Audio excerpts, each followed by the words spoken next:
ਸਤਿ ਸ਼੍ਰੀ ਅਕਾਲ ਜੀ। ਖਬਰ ਪੰਜਾਬੀ ਟੀਵੀ ਦੇਖ ਰਹੇ ਸਾਰੇ ਹੀ ਦਰਸ਼ਕਾਂ ਦਾ ਹਾਰਦਿਕ ਸਵਾਗਤ ਹੈ। ਅੱਜ ਦੇ ਇਸ ਕੈਨੇਡਾ ਦੀਆਂ ਪੰਜਾਬੀ ਖਬਰਾਂ ਦੇ ਵੀਕਲੀ ਨਿਊਜ਼ ਬੁਲੇਟਿਨ 'ਚ ਅਤੇ ਇਸ ਬੁਲੇਟਿਨ ਦੇ ਵਿੱਚ ਅਸੀਂ ਤੁਹਾਨੂੰ ਪਿਛਲੇ ਦਿਨਾਂ ਦੌਰਾਨ ਸਾਹਮਣੇ ਆਈਆਂ ਕੁਝ ਖਾਸ ਅਪਡੇਟਸ ਦੇ ਬਾਰੇ ਜਾਣਕਾਰੀ ਦੇਵਾਂਗੇ। ਪਰ ਉਸ ਤੋਂ ਪਹਿਲਾਂ ਤੁਹਾਨੂੰ ਬੇਨਤੀ ਹੈ ਕਿ ਜੇਕਰ ਤੁਸੀਂ ਹਜੇ ਤੱਕ ਚੈਨਲ ਨੂੰ ਸਬਸਕ੍ਰਾਈਬ ਨਹੀਂ ਕੀਤਾ ਤਾਂ ਚੈਨਲ ਨੂੰ ਸਬਸਕ੍ਰਾਈਬ ਅਤੇ ਚੱਲਦੀ ਵੀਡੀਓ ਨੂੰ ਲਾਈਕ ਜ਼ਰੂਰ ਕਰ ਲਵੋ। ਆਓ ਹੁਣ ਵਧਦੇ ਹਾਂ ਅਪਡੇਟ ਦੇ ਵੱਲ। ਸ਼ੁਰੂ ਕਰਦੇ ਹਾਂ ਹੈਡਲਾਈਨਸ ਤੋਂ। ਕੈਨੇਡਾ ਸਟੱਡੀ ਪਰਮਿਟ ਦੇ ਫਾਈਨਲ ਡਿਸੀਜਨ ਸੰਬੰਧੀ ਹਾਈ ਕਮਿਸ਼ਨ ਨੇ ਜਾਰੀ ਕੀਤੀ ਵੱਡੀ ਅਪਡੇਟ। ਕੈਨੇਡਾ ਦੇ ਸੂਬੇ ਬ੍ਰਿਟਿਸ਼ ਕੋਲੰਬੀਆ ਤੋਂ ਵੱਡੀ immigration update. Canada high commission ਨੇ ਬਾਇਓਮੈਟ੍ਰਿਕ ਅਪਾਇੰਟਮੈਂਟਸ ਬੁਕਿੰਗ ਸੰਬੰਧੀ ਜਾਰੀ ਕੀਤੀ ਇੱਕ ਹੋਰ ਅਪਡੇਟ। ਕੈਨੇਡਾ ਪੀਆਰ ਦੇ ਚਾਹਵਾਨਾਂ ਦੇ ਲਈ ਵੱਡੀ ਖੁਸ਼ਖਬਰੀ। ਕੈਨੇਡਾ ਦੇ ਸੂਬੇ ਸਸਕੈਚੁਅਨ ਤੋਂ ਆਈ ਵੱਡੀ immigration update. Expired biometric instruction letter ਸੰਬੰਧੀ ਇੱਕ ਹੋਰ ਅਪਡੇਟ। ਕੈਨੇਡਾ ਦੇ ਸੂਬੇ ਮੈਨੀਟੋਬਾ ਤੋਂ ਵੱਡੀ ਇਮੀਗ੍ਰੇਸ਼ਨ ਅਪਡੇਟ। ਹੁਣ ਸ਼ੁਰੂਆਤ ਕਰਦੇ ਹਾਂ ਪਹਿਲੀ ਖਬਰ ਤੋਂ। ਜਿਨ੍ਹਾਂ ਬੱਚਿਆਂ ਨੇ ਕੈਨੇਡਾ ਸਟੱਡੀ ਵੀਜ਼ਾ ਦੇ ਲਈ ਅਪਲਾਈ ਕੀਤਾ ਹੋਇਆ ਹੈ ਉਹਨਾਂ ਦੇ ਲਈ ਵੱਡੀ ਅਪਡੇਟ ਸਾਹਮਣੇ ਆਈ ਹੈ। ਇਹ update high commission of Canada in India ਦੇ ਵੱਲੋਂ ਸਾਂਝੀ ਕੀਤੀ ਗਈ ਹੈ ਅਤੇ ਹਾਈ ਕਮਿਸ਼ਨ ਦੇ ਵੱਲੋਂ ਇਹ ਕਿਹਾ ਗਿਆ ਕਿ IRCC ਇਸ ਗੱਲ ਦੀ ਗਾਰੰਟੀ ਨਹੀਂ ਦੇ ਸਕਦੀ ਕਿ 2021 ਦੇ ਫਾਲ ਸਮੈਸਟਰ ਦੇ ਸ਼ੁਰੂ ਹੋਣ ਤੋਂ ਪਹਿਲਾਂ ਵਿਦਿਆਰਥੀਆਂ ਨੂੰ ਆਪਣੀ ਐਪਲੀਕੇਸ਼ਨ 'ਤੇ ਫਾਈਨਲ ਡਿਸੀਜਨ ਰਿਸੀਵ ਹੋਵੇਗਾ ਅਤੇ ਜਿਨ੍ਹਾਂ ਵਿਦਿਆਰਥੀਆਂ ਨੇ ਫਾਲ ਸਮੈਸਟਰ ਤੋਂ ਪਹਿਲਾਂ ਆਪਣੇ ਸਟੱਡੀ ਪਰਮਿਟ ਦੀ ਅਪਰੂਵਲ ਰਿਸੀਵ ਨਹੀਂ ਹੁੰਦੀ ਉਹ ਕੈਨੇਡਾ ਤੋਂ ਬਾਹਰ ਆਪਣੀਆਂ ਕਲਾਸਾਂ ਆਨਲਾਈਨ ਸ਼ੁਰੂ ਕਰ ਸਕਣਗੇ। ਅਤੇ ਦੂਸਰੇ ਟਵੀਟ ਦੇ ਵਿੱਚ ਹਾਈ ਕਮਿਸ਼ਨ ਦੇ ਵੱਲੋਂ ਇਹ ਕਿਹਾ ਗਿਆ ਹੈ ਕਿ ਇਹ ਪੋਸਟ ਗ੍ਰੈਜੂਏਸ਼ਨ ਵਰਕ ਪਰਮਿਟ ਦੀ ਐਲੀਜੀਬਿਲਿਟੀ ਨੂੰ ਪ੍ਰਭਾਵਿਤ ਨਹੀਂ ਕਰੇਗਾ ਅਤੇ ਨਾਲ ਹੀ ਟਵੀਟ ਦੇ ਵਿੱਚ ਇਹ ਵੀ ਕਿਹਾ ਗਿਆ ਹੈ ਕਿ ਵਧੇਰੇ ਜਾਣਕਾਰੀ ਦੇ ਲਈ IRCC ਦੀ ਵੈਬਸਾਈਟ ਨੂੰ ਦੇਖੋ। ਇਹ ਸਨ ਦੋ ਟਵੀਟ ਜਿਨ੍ਹਾਂ ਜ਼ਰੀਏ high commission Canada in India ਦੇ ਵੱਲੋਂ ਅਪਡੇਟ ਸਾਂਝੀ ਕੀਤੀ ਗਈ ਕਿ IRCC ਇਸ ਗੱਲ ਦੀ ਗਾਰੰਟੀ ਨਹੀਂ ਦੇ ਸਕਦਾ ਕਿ ਵਿਦਿਆਰਥੀ ਫਾਲ ਸਮੈਸਟਰ ਦੇ ਸ਼ੁਰੂ ਹੋਣ ਤੋਂ ਪਹਿਲਾਂ ਆਪਣੀ ਐਪਲੀਕੇਸ਼ਨ 'ਤੇ ਫਾਈਨਲ ਡਿਸੀਜਨ ਰਿਸੀਵ ਕਰਨਗੇ ਅਤੇ ਜਿਹੜੇ ਵਿਦਿਆਰਥੀ ਫਾਲ ਸਮੈਸਟਰ ਤੋਂ ਪਹਿਲਾਂ ਆਪਣੀ ਸਟੱਡੀ ਪਰਮਿਟ ਦੀ ਅਪਰੂਵਲ ਰਿਸੀਵ ਨਹੀਂ ਕਰਦੇ ਉਹ ਕੈਨੇਡਾ ਤੋਂ ਬਾਹਰ ਵੀ ਆਨਲਾਈਨ ਕਲਾਸਿਸ ਸ਼ੁਰੂ ਕਰ ਸਕਦੇ ਹਨ ਅਤੇ ਇਸ ਦੇ ਨਾਲ ਉਹਨਾਂ ਦੀ ਪੋਸਟ ਗ੍ਰੈਜੂਏਸ਼ਨ ਵਰਕ ਪਰਮਿਟ ਦੀ ਐਲੀਜੀਬਿਲਿਟੀ 'ਤੇ ਕੋਈ ਅਸਰ ਨਹੀਂ ਪਵੇਗਾ। ਹੁਣ ਵਧਦੇ ਹਾਂ ਅਗਲੀ ਖਬਰ ਦੇ ਵੱਲ। ਕੈਨੇਡਾ ਦੇ ਸੂਬੇ ਬ੍ਰਿਟਿਸ਼ ਕੋਲੰਬੀਆ ਵੱਲੋਂ 2 PNP ਡਰਾ 21 ਦਿਨ ਵਿੱਚ ਕੱਢੇ ਗਏ ਨੇ। ਮਤਲਬ ਕਿ ਕੈਨੇਡਾ ਦੇ ਸੂਬੇ ਬ੍ਰਿਟਿਸ਼ ਕੋਲੰਬੀਆ ਨੇ 3 ਅਗਸਤ ਨੂੰ 2 ਅਲੱਗ-ਅਲੱਗ PNP ਡਰਾ ਕੱਢੇ ਨੇ ਅਤੇ ਵੱਡੀ ਗਿਣਤੀ ਵਿੱਚ ਉਮੀਦਵਾਰਾਂ ਨੂੰ ਇਨਵੀਟੇਸ਼ਨ ਜਾਰੀ ਕੀਤੇ ਗਏ ਨੇ। 3 ਅਗਸਤ 2021 ਨੂੰ ਕੱਢੇ ਗਏ PNP ਡਰਾ ਦੇ ਵਿੱਚ British Columbia provincial nominee program ਦੀਆਂ ਸਕਿਲਡ ਇਮੀਗ੍ਰੇਸ਼ਨ ਅਤੇ ਐਕਸਪ੍ਰੈਸ ਐਂਟਰੀ BC ਸਟਰੀਮ ਦੇ ਉਮੀਦਵਾਰਾਂ ਨੂੰ ਇਨਵੀਟੇਸ਼ਨ ਭੇਜੇ ਗਏ ਹਨ ਅਤੇ ਇਹ ਇਨਵੀਟੇਸ਼ਨ ਸਕਿਲਜ਼ ਇਮੀਗ੍ਰੇਸ਼ਨ ਅਤੇ ਐਕਸਪ੍ਰੈਸ ਐਂਟਰੀ BC ਸਟਰੀਮ ਦੀਆਂ sub categories skilled worker, international graduate ਅਤੇ ਨਾਲ ਹੀ entry level and semi skilled ਵਿੱਚ ਜਾਰੀ ਕੀਤੇ ਗਏ ਨੇ ਅਤੇ ਇੱਕ ਡਰਾ ਦੇ ਵਿੱਚ 361 ਇਨਵੀਟੇਸ਼ਨ ਜਾਰੀ ਕੀਤੇ ਗਏ ਨੇ ਅਤੇ ਇਸ ਡਰਾ ਦੇ ਵਿੱਚ ਮਿਨੀਮਮ ਸਕੋਰ 74 ਅਤੇ 91 ਪੁਆਇੰਟ ਦੇ ਵਿਚਕਾਰ ਰਿਹਾ ਅਤੇ 13 ਇਨਵੀਟੇਸ਼ਨ ਦੂਸਰੇ ਡਰਾ ਦੇ ਵਿੱਚ ਜਾਰੀ ਕੀਤੇ ਗਏ ਨੇ ਜਿਸ ਵਿੱਚ retail and wholesale trade manager ਜਿਸ ਲਈ NOC ਨੰਬਰ 0621 ਅਤੇ restaurant and food service manager ਜਿਸ ਦੇ ਲਈ NOC ਨੰਬਰ 0631 ਲਈ ਇਨਵੀਟੇਸ਼ਨ ਜਾਰੀ ਕੀਤੇ ਗਏ ਨੇ। ਇੱਥੇ ਇੱਕ ਵਾਰ ਫਿਰ ਤੁਹਾਨੂੰ ਦੱਸ ਦਈਏ ਕਿ ਕੈਨੇਡਾ ਦੇ ਸੂਬੇ ਬ੍ਰਿਟਿਸ਼ ਕੋਲੰਬੀਆ ਦੇ ਵੱਲੋਂ ਇਸ ਤੋਂ ਪਹਿਲਾਂ 2 PNP ਡਰਾ 20 ਜੁਲਾਈ ਨੂੰ ਵੀ ਕੱਢੇ ਗਏ ਸੀ ਜਿਸ ਵਿੱਚ ਇੱਕ ਡਰਾ ਦੇ ਵਿੱਚ 323 ਇਮੀਗ੍ਰੇਸ਼ਨ ਕੈਂਡੀਡੇਟਸ ਨੂੰ ਸੱਦੇ ਭੇਜੇ ਗਏ ਸੀ ਅਤੇ ਦੂਸਰੇ ਡਰਾ ਦੇ ਵਿੱਚ 60 ਇਨਵੀਟੇਸ਼ਨ ਜਾਰੀ ਕੀਤੇ ਗਏ ਸਨ। ਇਹਨਾਂ ਦੋਨਾਂ PNP ਡਰਾ ਦੇ ਵਿੱਚ ਜਾਰੀ ਕੀਤੇ ਗਏ ਇਨਵੀਟੇਸ਼ਨ ਦੀ ਗਿਣਤੀ 383 ਸੀ ਅਤੇ ਹੁਣ 3 ਅਗਸਤ ਨੂੰ ਕੱਢੇ ਗਏ 2 ਨਵੇਂ PNP ਡਰਾ ਦੇ ਵਿੱਚ ਕੁੱਲ 374 ਇਨਵੀਟੇਸ਼ਨ ਯਾਨੀ ਕਿ ਸੱਦੇ ਭੇਜੇ ਗਏ ਨੇ। ਹੁਣ ਵਧਦੇ ਹਾਂ ਅਗਲੀ ਖਬਰ ਦੇ ਵੱਲ। ਕੈਨੇਡਾ ਇਮੀਗ੍ਰੇਸ਼ਨ ਦੇ ਨਾਲ ਸੰਬੰਧਿਤ ਇੱਕ ਹੋਰ ਅਪਡੇਟ ਸਾਹਮਣੇ ਆਈ ਹੈ ਅਤੇ ਇਸ ਨਵੀਂ ਅਪਡੇਟ ਦੇ ਬਾਰੇ ਜਾਣਕਾਰੀ high commission of Canada in India ਦੇ ਵੱਲੋਂ ਸਾਂਝੀ ਕੀਤੀ ਗਈ ਹੈ।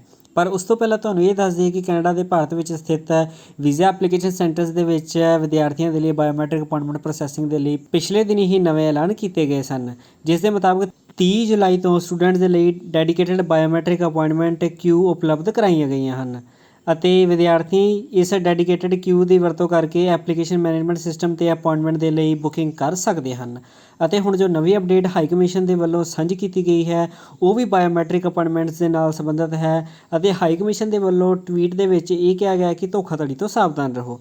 ਬਾਇਓਮੈਟ੍ਰਿਕ ਅਪਾਇੰਟਮੈਂਟਸ ਮੁਫਤ ਹਨ, ਕਿਰਪਾ ਕਰਕੇ ਅਣਅਧਿਕਾਰਤ ਨੁਮਾਇੰਦਿਆਂ ਨੂੰ ਭੁਗਤਾਨ ਕਰਨ ਤੋਂ ਪਰਹੇਜ਼ ਕਰੋ। ਦੂਸਰੇ ਟਵੀਟ ਦੇ ਵਿੱਚ ਹਾਈ ਕਮਿਸ਼ਨ ਦੇ ਵੱਲੋਂ ਇਹ ਕਿਹਾ ਗਿਆ ਕਿ ਜੇ ਕੋਈ ਏਜੰਟ ਜਾਂ ਪ੍ਰਤੀਨਿਧੀ ਦਾਅਵਾ ਕਰਦਾ ਹੈ ਕਿ ਉਹ ਤੁਹਾਡੀ ਬਾਇਓਮੈਟ੍ਰਿਕ ਅਪਾਇੰਟਮੈਂਟ ਦੀ ਵਿੱਚ ਤੇਜ਼ੀ ਲਿਆਉਣਗੇ ਤਾਂ ਇਹ ਸੱਚ ਨਹੀਂ ਹੈ। ਅਪਾਇੰਟਮੈਂਟ ਬੁੱਕ ਕਰਨ ਦਾ ਇੱਕੋ ਇੱਕ ਤਰੀਕਾ ਹੈ VFS ਅਪਾਇੰਟਮੈਂਟ ਮੈਨੇਜਮੈਂਟ ਸਿਸਟਮ। ਇਹ ਸਨ 2 ਟਵੀਟ ਜਿਨ੍ਹਾਂ ਜ਼ਰੀਏ ਹਾਈ ਕਮਿਸ਼ਨ ਦੇ ਵੱਲੋਂ ਵੀਜ਼ਾ ਐਪਲੀਕੇਸ਼ਨ ਸੈਂਟਰ ਦੇ ਵਿੱਚ ਬਾਇਓਮੈਟ੍ਰਿਕ ਅਪਾਇੰਟਮੈਂਟ ਦੀ ਬੁਕਿੰਗ ਦੇ ਬਾਰੇ ਲੋਕਾਂ ਨੂੰ ਜਾਗਰੂਕ ਕੀਤਾ ਗਿਆ ਅਤੇ ਹਾਈ ਕਮਿਸ਼ਨ ਦੇ ਵੱਲੋਂ ਇਹ ਕਲੀਅਰ ਕਰ ਦਿੱਤਾ ਗਿਆ ਕਿ ਅਪਾਇੰਟਮੈਂਟ ਬੁਕਿੰਗਸ ਫ੍ਰੀ ਹਨ ਅਤੇ ਜੇਕਰ ਕੋਈ ਵੀ ਦਾਅਵਾ ਕਰਦਾ ਹੈ ਕਿ ਉਹ ਤੁਹਾਡੇ ਅਪਾਇੰਟਮੈਂਟ ਦੇ ਵਿੱਚ ਤੇਜ਼ੀ ਲਿਆ ਸਕਦਾ ਹੈ ਤਾਂ ਇਹ ਬਿਲਕੁਲ ਗਲਤ ਦਾਅਵਾ ਹੈ ਅਤੇ ਅਪਾਇੰਟਮੈਂਟ ਬੁੱਕ ਕਰਨ ਦੇ ਲਈ ਇੱਕੋ ਇੱਕ ਤਰੀਕਾ ਹੈ VFS ਅਪਾਇੰਟਮੈਂਟ ਮੈਨੇਜਮੈਂਟ ਸਿਸਟਮ। ਹੁਣ ਵਧਦੇ ਹਾਂ ਅਗਲੀ ਖਬਰ ਦੇ ਵੱਲ। ਕੈਨੇਡਾ ਇਮੀਗ੍ਰੇਸ਼ਨ ਬਾਰੇ ਇੱਕ ਹੋਰ ਵੱਡੀ ਅਪਡੇਟ ਸਾਹਮਣੇ ਆਈ ਹੈ ਅਤੇ ਇਹ ਨਵੀਂ ਅਪਡੇਟ ਹੈ ਕੈਨੇਡਾ ਇਮੀਗ੍ਰੇਸ਼ਨ ਵਿਭਾਗ ਦੇ ਵੱਲੋਂ ਕੱਢੇ ਗਏ ਇੱਕ ਹੋਰ ਨਵੇਂ ਐਕਸਪ੍ਰੈਸ ਐਂਟਰੀ ਡਰਾ ਦੇ ਬਾਰੇ। ਇੱਥੇ ਤੁਹਾਨੂੰ ਦੱਸ ਦੇਈਏ ਕਿ ਕੈਨੇਡਾ ਦੇ ਇਮੀਗ੍ਰੇਸ਼ਨ ਵਿਭਾਗ ਦੇ ਵੱਲੋਂ ਅਗਸਤ ਮਹੀਨੇ ਦਾ ਪਹਿਲਾ ਐਕਸਪ੍ਰੈਸ ਐਂਟਰੀ ਡਰਾ 4 ਅਗਸਤ ਨੂੰ ਕੱਢਿਆ ਗਿਆ ਸੀ, ਜਿਸ ਦੇ ਵਿੱਚ 512 PNP ਕੈਂਡੀਡੇਟਸ ਨੂੰ ਸੱਦੇ ਭੇਜੇ ਗਏ ਅਤੇ ਇਸ ਡਰਾ ਦੇ ਵਿੱਚ CRS ਸਕੋਰ 760 ਰਿਹਾ। ਅਤੇ ਇਸ ਤੋਂ ਬਾਅਦ ਲਗਾਤਾਰ ਕੈਨੇਡਾ ਦੇ ਇਮੀਗ੍ਰੇਸ਼ਨ ਵਿਭਾਗ ਦੇ ਵੱਲੋਂ ਦੂਸਰੇ ਦਿਨ ਵੀ ਇੱਕ ਹੋਰ ਵੱਡਾ ਐਕਸਪ੍ਰੈਸ ਐਂਟਰੀ ਡਰਾ ਕੱਢਿਆ ਗਿਆ ਹੈ ਅਤੇ ਵੱਡੀ ਗਿਣਤੀ ਦੇ ਵਿੱਚ ਪ੍ਰਵਾਸੀਆਂ ਨੂੰ ਇਨਵੀਟੇਸ਼ਨ ਜਾਰੀ ਕੀਤੇ ਗਏ ਹਨ ਕਿ ਉਹ ਕੈਨੇਡਾ ਦੀ PR ਦੇ ਲਈ ਅਪਲਾਈ ਕਰਨ। ਅਤੇ ਜੇਕਰ ਅਸੀਂ ਜੁਲਾਈ ਮਹੀਨੇ ਦੀ ਇੱਥੇ ਗੱਲ ਕਰੀਏ ਤਾਂ ਇਮੀਗ੍ਰੇਸ਼ਨ ਵਿਭਾਗ ਦੇ ਵੱਲੋਂ ਜੁਲਾਈ ਮਹੀਨੇ ਦੇ ਦੌਰਾਨ 4 ਐਕਸਪ੍ਰੈਸ ਐਂਟਰੀ ਡਰਾ ਕੱਢੇ ਗਏ, ਜਿਸ ਦੇ ਵਿੱਚ 2 ਐਕਸਪ੍ਰੈਸ ਐਂਟਰੀ ਡਰਾ ਦੇ ਵਿੱਚ PNP ਕੈਂਡੀਡੇਟਸ ਨੂੰ ਇਨਵੀਟੇਸ਼ਨ ਭੇਜੇ ਗਏ ਅਤੇ 2 ਐਕਸਪ੍ਰੈਸ ਐਂਟਰੀ ਡਰਾਸ ਦੇ ਵਿੱਚ ਕੈਨੇਡੀਅਨ ਐਕਸਪੀਰੀਅੰਸ ਕਲਾਸ ਕੈਂਡੀਡੇਟਸ ਨੂੰ ਸੱਦੇ ਭੇਜੇ ਗਏ ਕਿ ਉਹ ਕੈਨੇਡਾ ਦੀ PR ਦੇ ਲਈ ਅਪਲਾਈ ਕਰਨ। ਅਤੇ ਜੁਲਾਈ ਮਹੀਨੇ ਦੇ ਦੌਰਾਨ ਕੈਨੇਡਾ ਦੇ ਇਮੀਗ੍ਰੇਸ਼ਨ ਵਿਭਾਗ ਦੇ ਵੱਲੋਂ ਤਕਰੀਬਨ 10,000 ਇਨਵੀਟੇਸ਼ਨ ਜਾਰੀ ਕੀਤੇ ਗਏ ਹਨ। ਅਤੇ ਹੁਣ ਕੈਨੇਡਾ ਦੇ ਇਮੀਗ੍ਰੇਸ਼ਨ ਵਿਭਾਗ ਦੇ ਵੱਲੋਂ ਅਗਸਤ ਮਹੀਨੇ ਦੌਰਾਨ ਕੱਢੇ ਗਏ ਦੂਸਰੇ ਐਕਸਪ੍ਰੈਸ ਐਂਟਰੀ ਡਰਾ ਦੇ ਵਿੱਚ 3,000 ਕੈਨੇਡੀਅਨ ਐਕਸਪੀਰੀਅੰਸ ਕਲਾਸ ਕੈਂਡੀਡੇਟ ਨੂੰ ਸੱਦੇ ਭੇਜੇ ਗਏ ਹਨ ਕਿ ਉਹ ਕੈਨੇਡਾ ਦੀ PR ਦੇ ਲਈ ਅਪਲਾਈ ਕਰਨ। ਅਤੇ ਇਸ ਡਰਾ ਦੇ ਵਿੱਚ CRS ਸਕੋਰ 404 ਰਿਹਾ। ਇਸ ਤੋਂ ਇੱਕ ਦਿਨ ਪਹਿਲਾਂ ਇਮੀਗ੍ਰੇਸ਼ਨ ਵਿਭਾਗ ਦੇ ਵੱਲੋਂ ਜੋ ਇਮੀਗ੍ਰੇਸ਼ਨ ਡਰਾ ਕੱਢਿਆ ਗਿਆ ਹੈ ਉਸ ਦੇ ਵਿੱਚ 512 PNP ਕੈਂਡੀਡੇਟਸ ਨੂੰ ਸੱਦੇ ਭੇਜੇ ਗਏ ਅਤੇ ਇਸ ਡਰਾ ਦੇ ਵਿੱਚ ਸਕੋਰ 760 ਰਿਹਾ। ਅਤੇ ਇਸ ਡਰਾ ਦੇ ਨਾਲ ਹੀ ਅਗਸਤ ਮਹੀਨੇ ਦੇ ਦੌਰਾਨ ਜਾਰੀ ਕੀਤੇ ਗਏ ਇਨਵੀਟੇਸ਼ਨਸ ਦੀ ਗਿਣਤੀ 3,512 ਹੋ ਗਈ ਹੈ। ਅਤੇ ਇੱਕ ਵਾਰ ਫਿਰ ਦੱਸ ਦਈਏ ਕਿ ਕੈਨੇਡਾ ਦੇ ਇਮੀਗ੍ਰੇਸ਼ਨ ਵਿਭਾਗ ਦੇ ਵੱਲੋਂ 5 ਅਗਸਤ ਨੂੰ ਕੱਢੇ ਗਏ ਐਕਸਪ੍ਰੈਸ ਐਂਟਰੀ ਡਰਾ ਦੇ ਵਿੱਚ 3,000 ਕੈਨੇਡੀਅਨ ਐਕਸਪੀਰੀਅੰਸ ਕਲਾਸ ਕੈਂਡੀਡੇਟਸ ਨੂੰ ਸੱਦੇ ਭੇਜੇ ਗਏ ਹਨ ਕਿ ਉਹ ਕੈਨੇਡਾ ਦੀ PR ਦੇ ਲਈ ਅਪਲਾਈ ਕਰਨ ਅਤੇ ਇਸ ਡਰਾ ਦੇ ਵਿੱਚ CRS ਸਕੋਰ 404 ਰਿਹਾ ਹੈ। ਅਤੇ ਸਾਡੇ ਵੱਲੋਂ ਵੀ ਉਹਨਾਂ ਨੂੰ ਬਹੁਤ-ਬਹੁਤ ਮੁਬਾਰਕਾਂ ਜਿਨ੍ਹਾਂ ਨੂੰ ਇਸ ਡਰਾ ਦੇ ਵਿੱਚ ਇਨਵੀਟੇਸ਼ਨ ਮਿਲਿਆ ਹੈ। ਹੁਣ ਵਧਦੇ ਹਾਂ ਅਗਲੀ ਖਬਰ ਦੇ ਵੱਲ। ਜੀ ਹਾਂ, ਕੈਨੇਡਾ ਦੇ ਸੂਬੇ ਸਸਕੈਚੁਅਨ ਦੇ ਵੱਲੋਂ ਵੀ ਅਗਸਤ ਮਹੀਨੇ ਦਾ ਪਹਿਲਾ PNP ਡਰਾ 5 ਅਗਸਤ ਨੂੰ ਕੱਢਿਆ ਗਿਆ ਹੈ ਅਤੇ ਵੱਡੀ ਗਿਣਤੀ ਦੇ ਵਿੱਚ ਇਮੀਗ੍ਰੇਸ਼ਨ ਕੈਂਡੀਡੇਟਸ ਨੂੰ ਇਨਵੀਟੇਸ਼ਨ ਇਸ਼ੂ ਕੀਤੇ ਗਏ ਹਨ ਕਿ ਉਹ ਪ੍ਰੋਵਿੰਸ਼ੀਅਲ ਨੋਮੀਨੇਸ਼ਨ ਦੇ ਲਈ ਅਪਲਾਈ ਕਰਨ। 5 ਅਗਸਤ ਨੂੰ ਸਸਕੈਚੁਅਨ ਦੇ ਵੱਲੋਂ ਕੱਢੇ ਗਏ ਨਵੇਂ PNP ਡਰਾ ਦੇ ਵਿੱਚ ਕੁੱਲ 452 ਇਮੀਗ੍ਰੇਸ਼ਨ ਕੈਂਡੀਡੇਟਸ ਨੂੰ ਸੱਦੇ ਭੇਜੇ ਗਏ ਹਨ ਅਤੇ ਇਸ ਡਰਾ ਦੇ ਵਿੱਚ ਸਕੋਰ 73 ਰਿਹਾ। ਅਤੇ ਜਿਨ੍ਹਾਂ ਉਮੀਦਵਾਰਾਂ ਨੂੰ ਇਸ ਨਵੇਂ PNP ਡਰਾ ਦੇ ਵਿੱਚ ਸੱਦੇ ਭੇਜੇ ਗਏ ਹਨ ਉਹਨਾਂ ਨੂੰ ਐਜੂਕੇਸ਼ਨਲ ਕ੍ਰੈਡੈਂਸ਼ੀਅਲ ਅਸੈਸਮੈਂਟ ਦੀ ਜ਼ਰੂਰਤ ਹੈ ਤਾਂ ਜੋ ਉਹ ਇਹ ਸਾਬਿਤ ਕਰ ਸਕਣ ਕਿ ਉਹਨਾਂ ਦੀ ਪੜ੍ਹਾਈ ਕੈਨੇਡੀਅਨ ਸਟੈਂਡਰਡ ਦੇ ਨਾਲ ਕੰਪੈਰੇਬਲ ਹੈ ਅਤੇ ਨਾਲ ਹੀ ਉਹਨਾਂ ਦੇ ਕੋਲ 65 ਇਨ ਡਿਮਾਂਡ ਆਕੂਪੇਸ਼ਨਸ ਦੇ ਵਿੱਚੋਂ ਕਿਸੇ ਇੱਕ ਆਕੂਪੇਸ਼ਨ ਦਾ ਕੰਮ ਦਾ ਤਜਰਬਾ ਹੋਣਾ ਚਾਹੀਦਾ ਹੈ। ਹੁਣ ਵਧਦੇ ਹਾਂ ਅਗਲੀ ਖਬਰ ਦੇ ਵੱਲ। ਕੈਨੇਡਾ ਵੀਜ਼ਾ ਲਈ ਜਿਨ੍ਹਾਂ ਲੋਕਾਂ ਨੇ ਅਪਲਾਈ ਕੀਤਾ ਹੈ ਉਹਨਾਂ ਦੇ ਲਈ ਇੱਕ ਹੋਰ ਵੱਡੀ ਅਪਡੇਟ ਜਾਰੀ ਕੀਤੀ ਗਈ ਹੈ ਅਤੇ ਇਹ update high commission of Canada in India ਦੇ ਵੱਲੋਂ ਜਾਰੀ ਕੀਤੀ ਗਈ ਹੈ ਅਤੇ ਇਹ ਅਪਡੇਟ ਕਿਸੇ ਇੱਕ ਵੀਜ਼ਾ ਕੈਟਾਗਰੀ ਦੇ ਲਈ ਨਹੀਂ ਬਲਕਿ ਸਾਰੇ ਵੀਜ਼ਾ ਐਪਲੀਕੈਂਟਸ ਦੇ ਲਈ ਜਾਰੀ ਕੀਤੀ ਗਈ ਹੈ। ਅਤੇ ਇੱਥੇ ਤੁਹਾਨੂੰ ਦੱਸ ਦਈਏ ਕਿ ਕੈਨੇਡਾ ਇਮੀਗ੍ਰੇਸ਼ਨ ਨਾਲ ਸੰਬੰਧਿਤ ਵੱਡੀਆਂ ਅਪਡੇਟਸ ਅਤੇ ਐਲਾਨਾਂ ਦੇ ਬਾਰੇ ਜਾਣਕਾਰੀ high commission of Canada in India ਦੇ ਵੱਲੋਂ ਸਾਂਝੀ ਕੀਤੀ ਜਾਂਦੀ ਰਹਿੰਦੀ ਹੈ। ਅਤੇ ਹੁਣ ਜੋ ਨਵੀਂ update high commission of Canada in India ਦੇ ਵੱਲੋਂ ਸਾਂਝੀ ਕੀਤੀ ਗਈ ਹੈ ਉਸ ਦੇ ਵਿੱਚ ਹਾਈ ਕਮਿਸ਼ਨ ਦੇ ਵੱਲੋਂ ਇਹ ਕਿਹਾ ਗਿਆ ਹੈ ਕਿ ਸਾਰੇ ਪੈਂਡਿੰਗ ਬਾਇਓਮੈਟ੍ਰਿਕਸ ਵਾਲੇ ਵੀਜ਼ਾ ਐਪਲੀਕੈਂਟਸ ਧਿਆਨ ਦੇਣ। VFS expired biometrics instruction letter ਨੂੰ ਐਕਸੈਪਟ ਕਰਨਾ ਜਾਰੀ ਰੱਖਦਾ ਹੈ ਅਤੇ IRCC ਤੋਂ ਨਵੇਂ ਬਾਇਓਮੈਟ੍ਰਿਕਸ ਇੰਸਟਰਕਸ਼ਨ ਲੈਟਰ ਦੀ ਰਿਕੁਐਸਟ ਕਰਨ ਦੀ ਕੋਈ ਜ਼ਰੂਰਤ ਨਹੀਂ ਹੈ। ਅਤੇ ਜੇਕਰ ਤੁਹਾਨੂੰ ਹਾਲੇ ਤੱਕ ਬਾਇਓਮੈਟ੍ਰਿਕਸ ਇੰਸਟਰਕਸ਼ਨ ਲੈਟਰ ਇਸ਼ੂ ਨਹੀਂ ਹੋਇਆ ਤਾਂ ਕਿਰਪਾ ਕਰਕੇ ਧੀਰਜ ਬਣਾਏ ਰੱਖੋ। ਦੂਸਰੇ ਟਵੀਟ ਦੇ ਵਿੱਚ ਹਾਈ ਕਮਿਸ਼ਨ ਦੇ ਵੱਲੋਂ ਬਾਇਓਮੈਟ੍ਰਿਕਸ ਅਪਾਇੰਟਮੈਂਟ ਦੀ ਬੁਕਿੰਗ ਦੇ ਬਾਰੇ ਜ਼ਿਆਦਾ ਜਾਣਕਾਰੀ ਨੂੰ ਚੈੱਕ ਕਰਨ ਦੇ ਲਈ ਇੱਕ ਲਿੰਕ ਵੀ ਸਾਂਝਾ ਕੀਤਾ ਗਿਆ ਹੈ ਅਤੇ ਹਾਈ ਕਮਿਸ਼ਨ ਦੇ ਵੱਲੋਂ ਕੀਤੇ ਗਏ ਟਵੀਟ ਤੁਸੀਂ ਸਕਰੀਨ ਦੇ ਉੱਪਰ ਦੇਖ ਸਕਦੇ ਹੋ। ਅਤੇ ਕੈਨੇਡਾ ਇਮੀਗ੍ਰੇਸ਼ਨ ਦੇ ਨਾਲ ਸੰਬੰਧਿਤ ਜੋ ਨਵੀਂ ਅਪਡੇਟ ਹਾਈ ਕਮਿਸ਼ਨ ਦੇ ਵੱਲੋਂ ਸਾਂਝੀ ਕੀਤੀ ਗਈ ਹੈ ਉਸ ਦੇ ਵਿੱਚ ਇਹ ਦੱਸਿਆ ਗਿਆ ਹੈ ਕਿ VFS ਦੇ ਵੱਲੋਂ ਐਕਸਪਾਇਰਡ ਬਾਇਓਮੈਟ੍ਰਿਕ ਇੰਸਟਰਕਸ਼ਨ ਲੈਟਰ ਨੂੰ ਐਕਸੈਪਟ ਕਰਨਾ ਜਾਰੀ ਰੱਖਿਆ ਜਾ ਰਿਹਾ ਹੈ ਅਤੇ ਤੁਹਾਨੂੰ IRCC ਕੋਲੋਂ ਨਵੇਂ ਬਾਇਓਮੈਟ੍ਰਿਕਸ ਇੰਸਟਰਕਸ਼ਨ ਲੈਟਰ ਦੇ ਲਈ ਰਿਕੁਐਸਟ ਕਰਨ ਦੀ ਕੋਈ ਜ਼ਰੂਰਤ ਨਹੀਂ ਹੈ। ਅਤੇ ਜੇਕਰ ਤੁਹਾਨੂੰ ਹਾਲੇ ਤੱਕ ਬਾਇਓਮੈਟ੍ਰਿਕ ਇੰਸਟਰਕਸ਼ਨ ਲੈਟਰ ਇਸ਼ੂ ਨਹੀਂ ਕੀਤਾ ਗਿਆ ਤਾਂ ਕਿਰਪਾ ਕਰਕੇ ਧੀਰਜ ਬਣਾਏ ਰੱਖੋ। ਹੁਣ ਵਧਦੇ ਹਾਂ ਅਗਲੀ ਖਬਰ ਦੇ ਵੱਲ। ਕੈਨੇਡਾ ਦੇ ਸੂਬੇ ਮੈਨੀਟੋਬਾ ਦੇ ਵੱਲੋਂ 27 ਜੁਲਾਈ ਨੂੰ ਵੱਡਾ PNP ਡਰਾ ਕੱਢਿਆ ਗਿਆ ਸੀ ਅਤੇ ਇਸ ਡਰਾ ਦੇ ਵਿੱਚ 1140 ਐਕਸਪੀਰੀਅੰਸ ਐਂਟਰੀ ਕੈਂਡੀਡੇਟਸ ਨੂੰ ਸੱਦੇ ਭੇਜੇ ਗਏ ਸਨ ਕਿ ਉਹ ਕੈਨੇਡਾ ਦੀ PR ਦੀ ਅੱਗੇ ਦੀ ਪ੍ਰਕਿਰਿਆ ਦੇ ਲਈ ਅਪਲਾਈ ਕਰਨ ਅਤੇ ਇਸ ਡਰਾ ਦੇ ਵਿੱਚ ਸਕੋਰ 557 ਰਿਹਾ।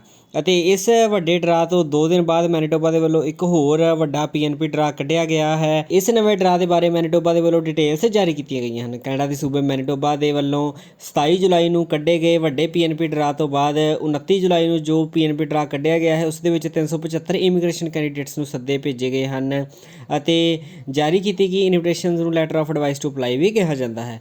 ਅਤੇ 29 ਜੁਲਾਈ ਨੂੰ ਕੱਢੇ ਗਏ PNP ਡਰਾ ਦੇ ਵਿੱਚ ਜਾਰੀ ਕੀਤੇ ਗਏ ਇਨਵੀਟੇਸ਼ਨਸ ਕੁਝ ਇਸ ਪ੍ਰਕਾਰ ਹਨ। ਸਕਿਲਡ ਵਰਕਰ ਇਨ ਮੈਨੀਟੋਬਾ ਸਟਰੀਮ 'ਚ 285 ਇਨਵੀਟੇਸ਼ਨਸ ਅਤੇ ਇਸ ਲਈ ਸਕੋਰ 400 ਰਿਹਾ। ਸਕਿਲਡ ਵਰਕਰ ਓਵਰਸੀਜ਼ ਸਟਰੀਮਸ ਲਈ 47 letter of advice to apply ਜਾਰੀ ਕੀਤੇ ਗਏ ਅਤੇ ਸਕੋਰ 708 ਰਿਹਾ। ਇੰਟਰਨੈਸ਼ਨਲ ਐਜੂਕੇਸ਼ਨ ਸਟਰੀਮ ਅਧੀਨ 43 ਇਨਵੀਟੇਸ਼ਨਸ ਜਾਰੀ ਕੀਤੇ ਗਏ, ਯਾਨੀ ਕਿ letter of advice to apply ਜਾਰੀ ਕੀਤੇ ਗਏ ਹਨ। ਇੱਥੇ ਤੁਹਾਨੂੰ ਇੱਕ ਵਾਰ ਫਿਰ ਦੱਸ ਦਈਏ ਕਿ ਕੈਨੇਡਾ ਦੇ ਸੂਬੇ ਮੈਨੀਟੋਬਾ ਦੇ ਵੱਲੋਂ 29 ਜੁਲਾਈ ਨੂੰ ਕੱਢੇ ਗਏ ਨਵੇਂ PNP ਡਰਾ ਦੇ ਬਾਰੇ ਡਿਟੇਲਸ ਜਾਰੀ ਕੀਤੀਆਂ ਗਈਆਂ ਹਨ ਅਤੇ ਜਿਸ ਦੇ ਮੁਤਾਬਕ 29 ਜੁਲਾਈ ਨੂੰ ਮੈਨੀਟੋਬਾ ਦੇ ਵੱਲੋਂ 375 ਲੋਕਾਂ ਨੂੰ PNP ਡਰਾ ਦੇ ਅਧੀਨ ਇਨਵੀਟੇਸ਼ਨ ਭੇਜੇ ਗਏ ਹਨ। ਬਿਊਰੋ ਰਿਪੋਰਟ ਖਬਰ ਪੰਜਾਬੀ। ਇਹ ਸਨ ਕੈਨੇਡਾ ਇਮੀਗ੍ਰੇਸ਼ਨ ਨਾਲ ਸੰਬੰਧਿਤ ਕੁਝ ਖਾਸ ਖਬਰਾਂ ਜੋ ਪਿਛਲੇ ਦਿਨਾਂ ਦੇ ਦੌਰਾਨ ਸਾਹਮਣੇ ਆਈਆਂ।